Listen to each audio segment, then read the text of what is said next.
এরকম একটি মাছের ঝোল আলু ফুলকপি ধনেপাতা টমেটো দিয়ে কাতলা মাছের ঝোল পাতে পড়লে সকলেরই ভালো লাগবে। নমস্কার বন্ধুরা, কেমন আছেন সবাই? বং কিচেন উইথ বনানী চ্যানেলে নতুন একটি রেসিপিতে সবাইকে জানাই স্বাগত। আমি আজকে যে রেসিপিটি নিয়ে আসছি সেটি হলো কাতলা মাছ দিয়ে আলু ফুলকপি ধনেপাতার ঝোল। প্রথমে তার জন্যে আমি যা যা উপকরণ নিয়ে নেব দেখাচ্ছি। প্রথমে আমি নিলাম কাতলা মাছ, তারপরে নুন, তারপরে হলুদ, তারপরে জিরে, তারপরে শুকনো লঙ্কার গুঁড়ো, আলু, লঙ্কা, ধনেপাতা, টমেটো, ফুলকপি, এগুলো সব উপকরণ নিলাম। এরপরে আমি গ্যাসে কড়াইটা বসিয়ে দেব।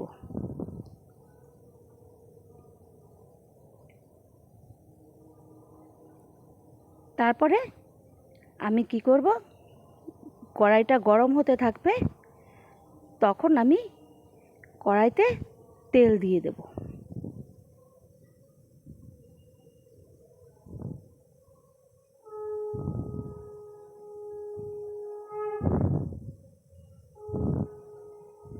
কড়াইতে তেল দেওয়া হয়ে গেলে তেলটা গরম হতে থাকবে, আমি ওদিকে নুন আর হলুদ নিয়ে ওই মাছের মধ্যে মাখাবো। আমি ভালো করে মাছটাকে নুন হলুদ দিয়ে মাখিয়ে নেব। মাখানো হয়ে গেলে ওইদিকে তেলটা গরম হয়ে যাবে, আমি তখন একে একে মাছগুলোকে তেলের মধ্যে ছেড়ে দেব। আমি একটা একটা করে মাছ, সবকটা মাছকে তেলে ছেড়ে দেব। এরপরে মাছটাকে এপিট উপিট করে আমি ভালো করে ভেজে উল্টে পাল্টে ভেজে নেব।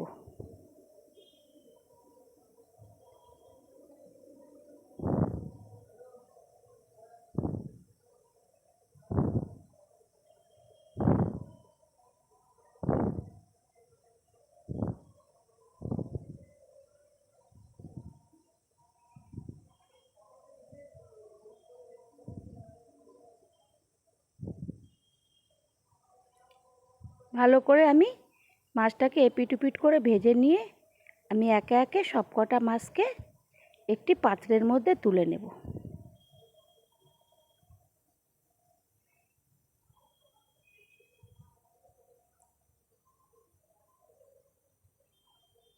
আমি একে একে তুলে নিচ্ছি, মাছগুলো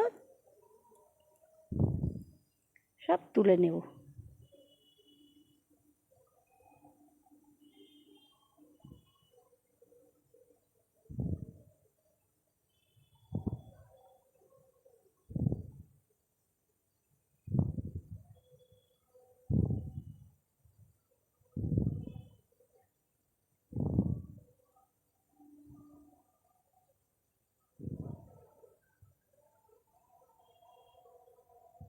এরপরে আমি কড়াইতে আর একটু তেল দিয়ে দেব, কারণ মাছটার ঝোল করতে হবে, তার জন্য আর একটু তেল দিয়ে দেব। আর আমি ওর মধ্যে সাদা জিরা ফোড়ন দিয়ে দেব। জিরাটা ভালো করে ফোড়নটা হতে থাকবে, এদিকে আমি একটা বাটি নেব। বাটি নিয়ে আলুগুলোকে আমি এরপরে কি করব, ওই কড়াইয়ের মধ্যে আলুগুলোকে ছেড়ে দেব।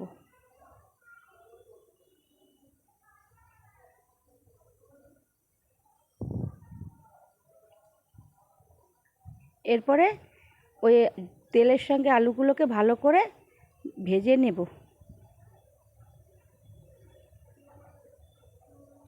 লাল লাল লাল লাল করে আমি ভালো করে ভেজে নেব।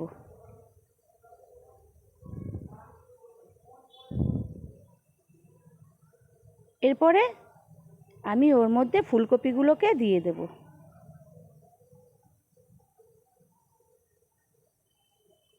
এরপর ফুলকপি আলু একবারে ভালো করে আবারও ভাজা করে নেব।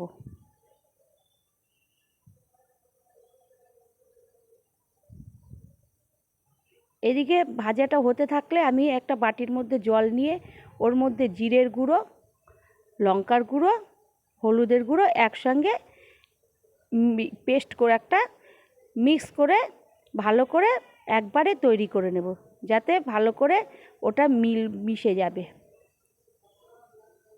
আলাদা আলাদা করে দেব না, একবারে আমি দিয়ে দেব। এরপরে আমি কি দেব, লবণ। আলু ফুলকপির ভাজার মধ্যে আমি লবণটা দিয়ে দিলাম।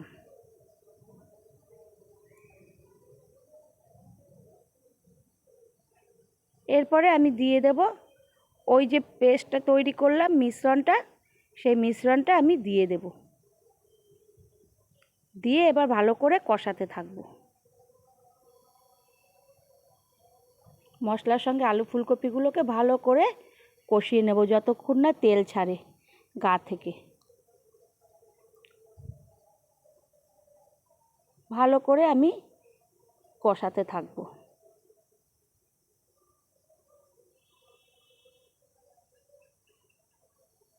ভালো করে কষানো হয়ে গেলে আমি ওর মধ্যে দিয়ে দেব জল।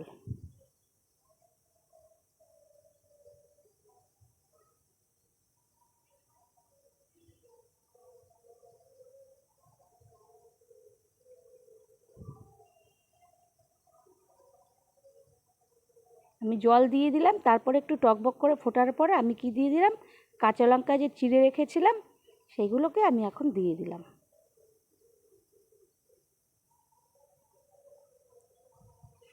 ঝোলটা মোটামুটি একটু ফুটে উঠেছে, আমি এবার একটা ঢাকনা দিয়ে ওটাকে ঢেকে দেব। 5 মিনিট পরে আমি ঢাকনাটাকে তুলে এখন দেখব আলুগুলো সিদ্ধ হলো কি না, একটু নেড়ে চেড়ে দেখব। তারপরে আমি ওর মধ্যে দিয়ে দেব ধনেপাতা আর টমেটো কুচি। প্রথমে দিয়ে দিলাম টমেটো কুচিটা, তারপরে দিয়ে দেব ধনেপাতাটা। দিয়ে আবারও ভালো করে ঝোলের সঙ্গে ওগুলোকে মিশিয়ে দেব, নাড়াচাড়া করে ভালো করে টমেটো আর ধনেপাতা ওই আলু ফুলকপির ঝোলের মধ্যে মিশিয়ে দেব। এরপরে আমি দিয়ে দেব ওই মাছগুলো যে ভাজা ছিল সেইগুলোকে আমি ওই ঝোলের মধ্যে দিয়ে দেব।